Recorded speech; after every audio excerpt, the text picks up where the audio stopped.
Mum, do you think so when Dad says he loves us, but he keeps it in his heart, what do you think he means when he says that? A lot of the time, especially for Vietnamese people, people laugh, but they don't show it. Kia ora, we're your hosts, Julie and Suraid. We travelled around Aotearoa with our soundy Joey, meeting immigrant whānau, listening to stories and discovering what is said or not said between different generations. These stories warmed our hearts and broke our hearts, and over this series we invite you too to listen in on conversations with My Immigrant Parents. In this episode of the podcast, we are in Poneke with Hương and her twin daughters Lee and Ha. Hương and her husband came to Aotearoa when the twins were 14 months. Hương was born and raised in Vietnam, and after meeting her husband as a teenager, they escaped Vietnam together and stayed in a refugee camp in Hong Kong for 2 years, where she had her twin daughters at just 20 years old. Ha and Lee are now in their early 30s, and both of them live and work in and around Te Whanganui Atara. As you'll hear, the episode was predominantly recorded in Vietnamese. We have a translator, Tu Dung, speaking in English for Hương, and Ha and Lee are translating over their own original Vietnamese. At the time of the recording, we had an interpreter, Polo, in the room with us as well, so you may hear her voice chiming in. Our mum's name is Hương. Her name is Hương Nguyễn. She was born in Vietnam, in the north. She works in the seafood department at Pack and Save. She's made a lot of friends there already. Yeah, she's quite bubbly as a person. Like, outside of her shower, she can be talkative. She's a very caring person. Probably cares too much sometimes. Always giving you lots of food, even when your fridge is really full. Yeah, I think the way she shows love is through food. Probably like a lot of other Asian mums. I got 4 children. 2 boys and 2 girls. My daughter is named Ha and Lee. They are twins. They are born in Hong Kong. One of my daughters, Lee, used to be a quiet girl when she was younger, whereas Ha, my other daughter, was always more outgoing and bold. But now, as adults, they are both confident and fearless. They are no longer shy.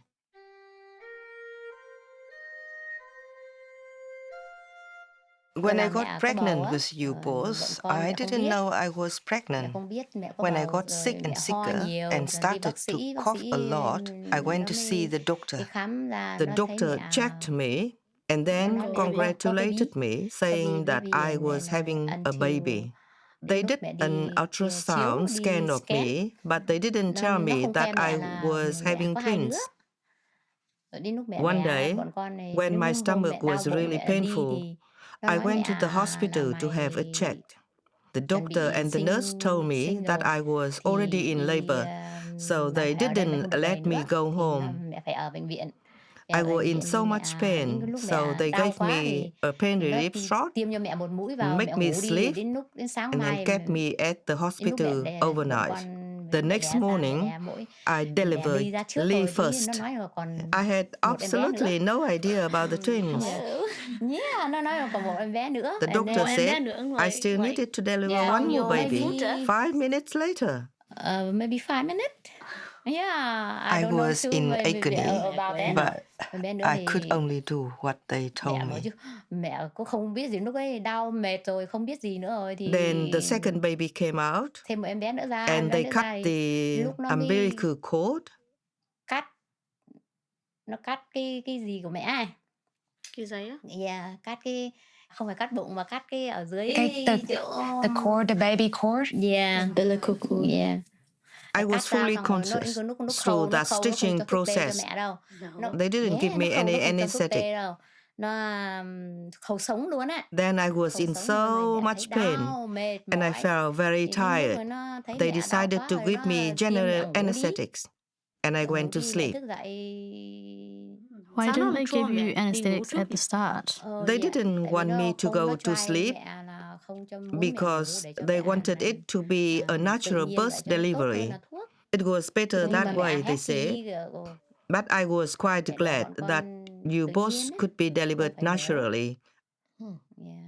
The law in Vietnam back then and the rules in the refugee camp in Hong Kong only allow one person in the hospital. Did they not allow men? Well, even when I gave birth to you, they only allow me. Only me and the doctors. I didn't have much milk. I wanted to breastfeed you, but I didn't have much milk, as we had little food in the refugee camp. You cry the whole night.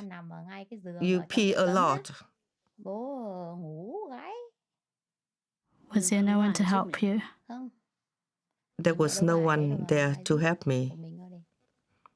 When I had to cook for you, I put one on the floor and I carry one in my arm. Your dad worked to get money to buy milk for you so that I could feed you. You both was always craving for food because you didn't eat enough nutrients. If we had enough, we would have been taller, eh?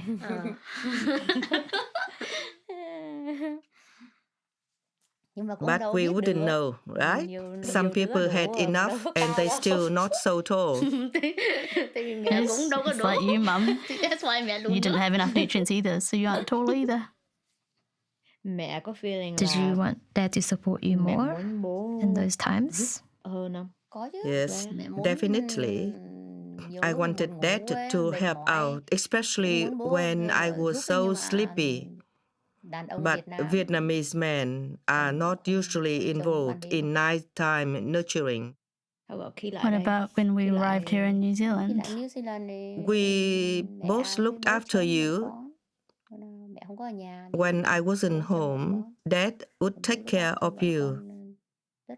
Pretty good care. Was it actually good? Of course. He loved you both a lot. I think his love language is different. I feel like he shows his love by like doing stuff. Like doing what stuff though? Acts of service. So like building those raranga tools. But he can't show like his love in other ways. Yeah, for me, like even though I don't really know exactly what happened in like the Hong Kong refugee camp, like I always feel like I guess I'm like, oh, maybe Dad could help more or something, or because she was like really young and she's got 2 babies to look after and stuff. It'd be really scary. Probably be Carry scary that for all by herself. Like even if like Dad helped, she didn't have time for her mental well-being. But it's hard as well because like Dad's not here to talk about it. Mum, do you think so when Dad says he loves us, but he keeps it in his heart, what do you think he means when he says that? A lot of the time, especially for Vietnamese people, people love, but they don't show it. like don't say I love you or don't say. They keep it inside. They don't say, I love you so much. They might hold you or hug you, but they wouldn't say, I love you so much. They won't say it. Not like me, when I often lifted you up, hug you, and then kiss you on the cheek, and then I whispered to you, my daughter, I love you so much. My pretty girl, you are a good girl.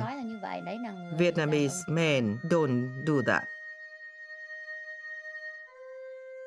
I think so much about the work that mothers do and how that work is really not quantified or appreciated, definitely not by society outside of their homes, but often not even inside the home, and how the labour that mothers do is truly useful and it actually allows the rest of the family to thrive, which means therefore that it has economic benefit because it gives people freedom.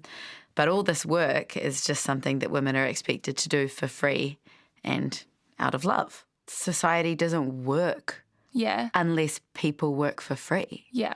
And taking care of children and taking care of your partner and maybe your parents or your partner's parents, that's working for free. Yeah, it's so taken for granted. And it's something that I don't think we acknowledge enough. Even people who believe themselves to be feminists fall into this trap of replicating the same systems that we can be critical of at a theoretical level, but find ourselves falling into the same traps of, because that's just the way that the system is set up, and it's really hard to pursue a different path.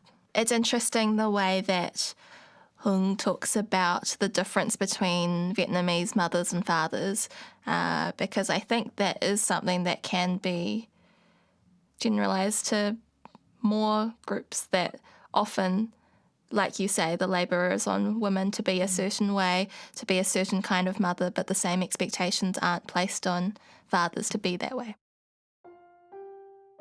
In this next part, Hương reminisces on her early years in Vietnam and meeting her husband. Long time ago, when I was young, I was in love with your dad for about 3 to 4 months. Your dad asked me to go to Hong Kong with him. What would we do there? I asked him, and he said, "Oh, we will go to Hong Kong to live there. Just leave Vietnam. Here we have to work so hard and suffer a lot, yet have not enough to eat and live. By going to Hong Kong, we would have a better life and brighter future." So when he spoke of Hong Kong, he didn't mention New Zealand? No, no one knows. We only knew about Hong Kong because it's near Vietnam. We do not know New Zealand or Australia. I had absolutely no idea. So did anyone else come along as well? Anybody who wanted to escape from Vietnam to Hong Kong back then had to be absolutely secretive. We all had to stay very quiet, otherwise police would capture us and imprison the whole family. At that time, it was because your dad had asked me to come with him since he has a boat. And I also wanted my parents to come, but they were all against the idea.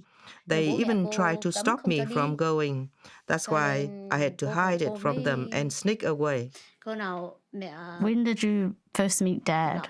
Like first time. Your dad's cousin's family house was close to my house in my hometown village. He went to his cousin to visit and met me there. He was much older than me, so I first called him uncle. What? If you called him uncle, how did you even like each other and fall in love? I don't know. In Vietnam, if the guy is older than you, you use uncle to address him. An interesting thing we learnt was that Lee and Ha don't actually know whether they are identical twins or fraternal twins. When she was younger, Ha sometimes had reservations about being a twin and about the pressure her parents put on her. I think that's the time when I didn't really want to be your twin, because I was trying to navigate the school and see how I can be, or like, I don't know, how to make it easier for myself. I found school hard. I was shy. I didn't really know how to do things. You and Dad couldn't help us because you don't know the language. Yes, I wish I could help, but I didn't know any English then. It was extremely difficult. If I did, I could teach you more. Then you would become more confident, more bold.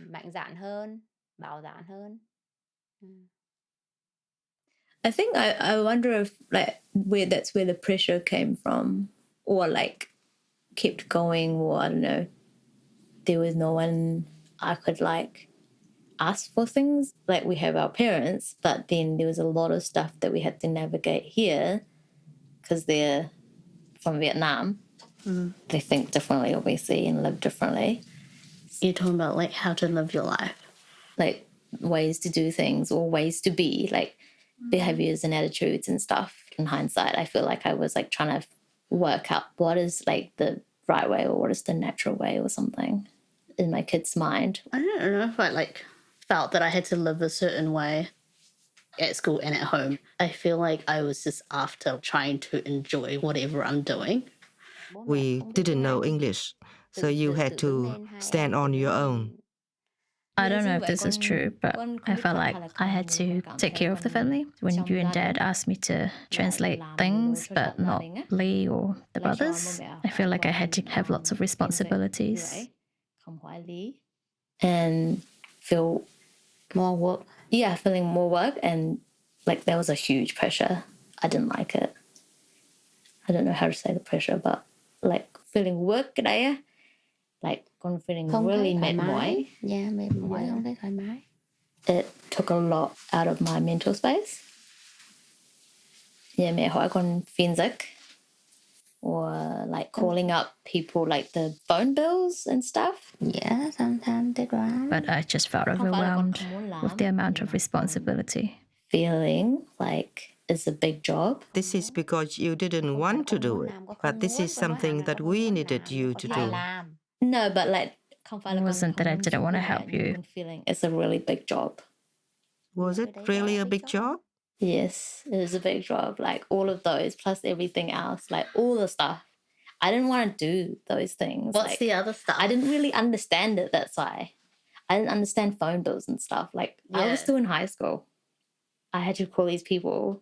But so It doesn't seem like a big job, but it is a big job. Mum, do you think that you asked her to do more stuff or more than you asked me? Yeah. Well, we asked her to do more. Why? Because Firstly, because she knows more Vietnamese and English than you. She was closer to us.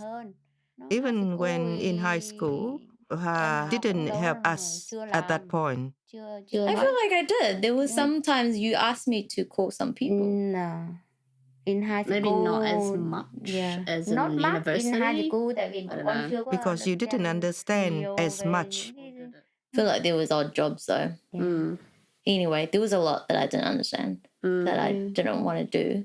Yeah, I think they asked me as well, but I don't feel like if I didn't get it right, then it's the end of the world. So maybe that's where it differs. I think I can't let go of that quickly. It's like almost maybe like all or nothing, because I kind of have a sense that like who asked what they ask. That's the pressure of like, oh, I feel like I'm like that. Stop, and like they're not gonna ask other people, or if they do, it will take a while for them, or takes them a lot of work, or they have to like go all the way there to ask them. That takes a lot of energy for me. So then it's either that, or I'll just be like, nah, I don't want to do it. Then feel like extremely crap. Fully, I would also ask you to do stuff, but because of your limited Vietnamese, I tend to ask her to do more work for me. Lúc ở cùng thì bọn con chưa phải làm cái gì cho mẹ không hỏi nhiều về bọn con. Gradually, I can now recognize her feeling and I can empathize with you more. Then you also empathize with me. Empathize with you for what?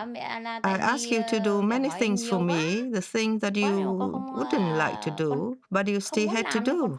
I do feel sorry that you weren't happy and that you had to carry this pressure, and you often said it's very stressful. This is something that I remember doing and probably still doing, like when there's a situation, some kind of institution that you come across, like whether it's the health system or like, getting a contractor in, like when your parents or your grandparents, like your family who don't have the language skills, pass that responsibility on to you. And then as a kid, it can feel really daunting having to shoulder those grown-up responsibilities. You can definitely hear what a long-term impact that has had on her as she has gone on through her life, and maybe that is what led to what she described as like that strained relationship she had with her mum. Yeah, the twins have such different experiences and perspectives despite being raised in the exact same environment. Hey, like they've reached different conclusions about things too. After leaving her family behind in Vietnam, it was a long time before Hương was able to get back to see them. When I left Vietnam, I never knew that I would be able to come back. It was 9 years since I left Vietnam. When I left, I didn't know that I was going to New Zealand. When the flight was about to land, I could see the familiar hometown scenery, and I was crying from up in the sky. Did you go back with Dad? Yeah. I was so excited. I could see my parents again. I could see my sibling again. Did you land in Nội Bài Airport?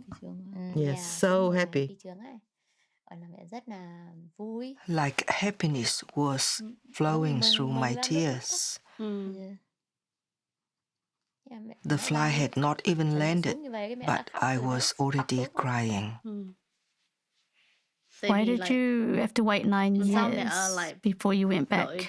Were you not allowed to go back to Vietnam? It's not that we were not allowed to travel, but we had to have money to go home. I would never imagine that I could go back and see my parents and see my siblings again. We could only use the phone or letters. We could only stay for 3 weeks because no one looked after you guys. The happiest time for me was when I could travel to Vietnam with you girls. I was really happy. I went with your dad a few times, but there was nothing like those 2 years, 2018 and 2019. Yeah, we got to see like what our Vietnam, our hometown was like, and to meet our grandparents and your family. When I traveled with your dad, I didn't feel like I have that freedom. Không được tự do. About 2 years ago, Ha moved back in with her mother. And in the next part, Ha reflects on how her relationship with her mother changed after they started living together again. We had more time to connect. I always felt like our relationship was like super strained. I just get stressed out being with her. I still do, but before, like, a lot. When I moved back home after Nick and I separated in the past, you and I, Mum, we weren't that close with each other. Whenever I was close to you, I used to feel really stressed out. Yes. After we united, it's gotten better over time. Our relationship has gotten better as we share more things. I feel the same. Even if you didn't tell me. Now that Ha is moving in with me, we can share a lot. And I feel like we are just like two girlfriends. Yeah. I know her more, can understand her more, and really empathize with each other's stories. You look very fun. It's quite pleasant, actually. Fun at times, too. What kind of fun things? What's the fun things you're doing? She wanted me to tell No, don't tell her. I guess the stuff that makes us laugh like maniacs. You may be able to think about that. I can just think about rude stuff.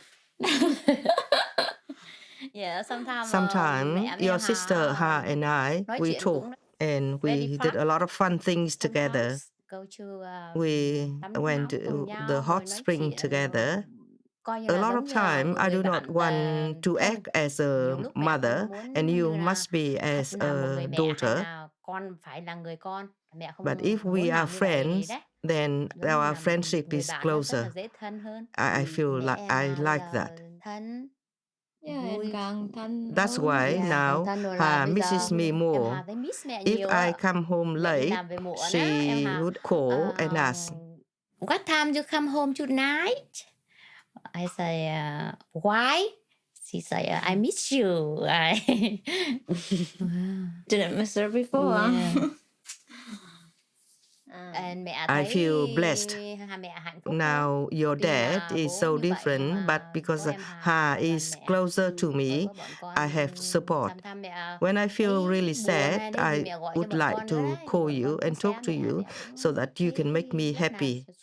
I like to thank you for that. I feel really grateful. Now that you are both grown up, you understand the situation more. I don't feel that lonely. What do you think about your relationship with Dad right now? I feeling We are not so friendly anymore. Friendly with each other. no.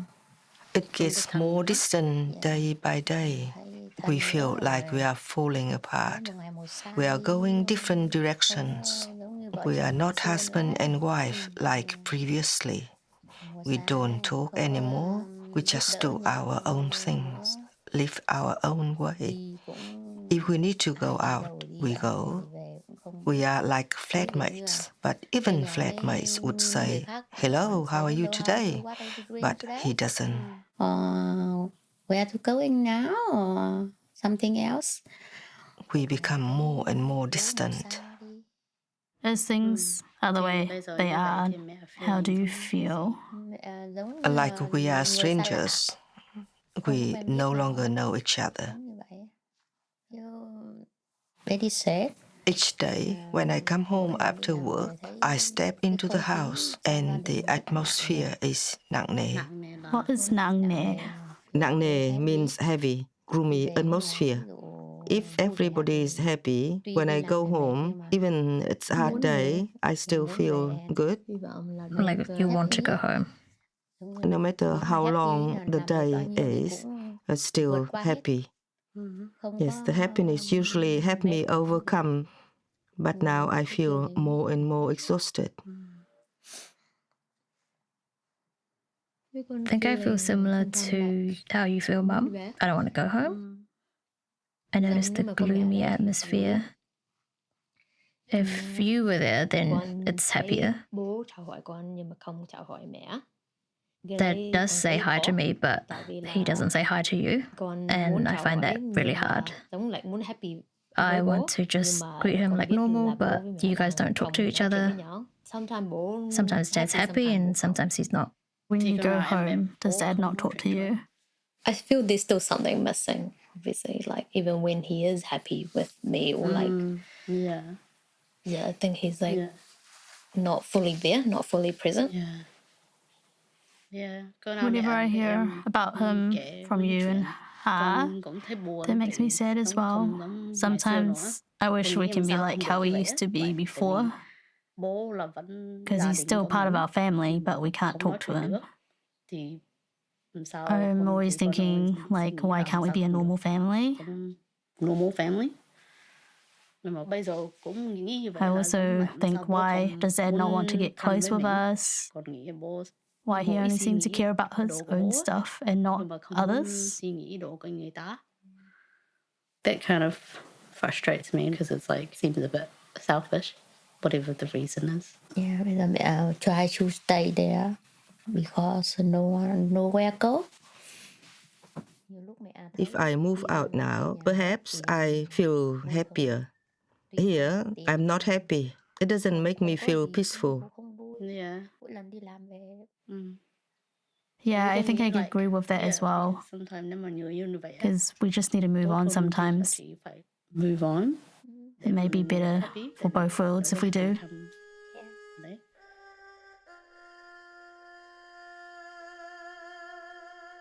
I know that I've said this before, but I do think that this is the hardest kind of stuff to talk about, like things which are unresolved, which are ongoing. Because so much of the time we only talk about the hard stuff in hindsight, like when we've had some distance from it. And I just really appreciate the family sharing this particular situation that they're in on the podcast, and I really hope there's a way that it can get better. My home is not the actual house. My home is where I can be with the people I love and care about, with Leo and Mum and my siblings. I don't know if Dad will be there. Maybe not, because we're not that close anymore. And also New Zealand, wherever. And it doesn't really matter where, as long as I'm with my loved ones and family. That's home. I guess if I travelled with my partner somewhere, or lived somewhere else, like that could also be home as well. It depends, like if I'm like made that a home, like so it doesn't necessarily mean that home is always where a family is. Yeah, I think I'm kind of similar where it's like I don't feel like I'm stuck somewhere. For me now, home is with Mum. Home to me is home, nhà or quê hương. Quê hương is like home country. Can be home, house. My home is to be with you, Mum. For example, even if we were in a camper van together, that'd still be home to me. For me, it's similar. When I'm home in the flat, I don't know where I am. But if I think about you girls, I feel at home. What do you mean by you don't know where you are? Do you mean the home in your heart? I think about being with you, then I feel at home. I miss my home in Vietnam as well, and that makes me sad. Sometimes lonely thì nhớ Việt Nam. When I feel lonely here, I miss Vietnam deeply, and I want to go back to Vietnam, my home. When I miss you girls, I can get to see you, then I feel happy.